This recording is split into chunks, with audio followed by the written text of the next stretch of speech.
House in Villisca.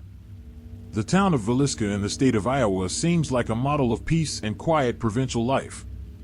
Today, only a few thousand people live here. White fences, manicured lawns, churches with high spires, small shops on the main street, all this paints a picture of idyllic America. But every local knows, Villisca has a dark side. On the outskirts of the town there is an old wooden house. From the outside, it is unremarkable, white walls, small windows, a roof with a steep slope. But as soon as you cross the threshold, everything inside breathes with the past. Beds, as if pulled out of 1912, antique furniture, creaky floorboards. Guests are greeted by oppressive silence, in which the echo of someone else's breathing is heard. This is the same house where more than a century ago one of the most brutal and mysterious murders in U.S. history took place. Murder of 1912. In the summer of 1912, the Moore family lived in a house on Lynn Street, Josiah, his wife Sarah, and their 4 children. On the evening of June 9th, they returned home with 2 girls who were visiting them after Sunday church. No one could have imagined that this night would be their last. In the morning, neighbors raised the alarm. The family did not go to work. The children did not appear on the street.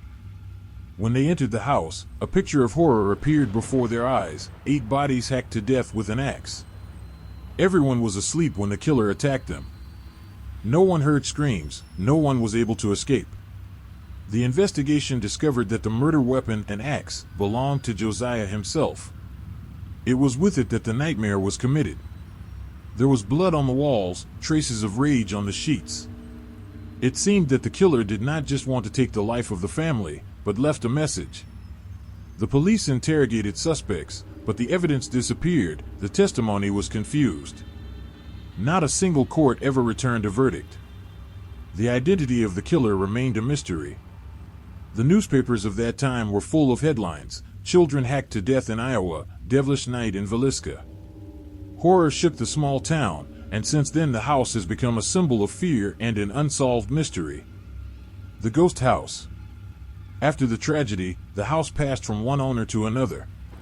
Some lived there for a short time, others left almost immediately, explaining this by the heavy atmosphere. Over time, the building was abandoned. In 1994, Martha Lynn and her husband bought it. The new owners decided to restore the house to the state it was in on the night of the murders. They removed modern furniture, returned antique beds, lamps, and dishes. Everything was done so that guests seemed to be transported to the past. So the house turned into a tourist attraction. During the day, there were tours, and at night, for $428, you could stay overnight. For horror fans, it was like a pilgrimage, a chance to touch a mystery and, perhaps, meet ghosts. Voices of the past. Over the years, visitors began to talk about strange things. Someone heard footsteps on the stairs, although there was no one else in the house. Someone saw the silhouettes of children in the hallway. Tourists complained about crying at night, as if children's voices were calling for their mother. Ghost hunters came with equipment: EMF meters, thermal imagers, night vision cameras. Many claimed that they recorded energy surges, heard whispers on the recording. Popular shows like Ghost Adventures filmed episodes about Villisca. For some, it was an attraction; for others, a sacred ritual. The ghost with an axe was especially often talked about. According to legend, an unknown killer still roams the house, and at midnight you can hear him raising a weapon. The creaking of wood, a blow on the floor, footsteps, all this was described by different groups of guests. Incident of 2014.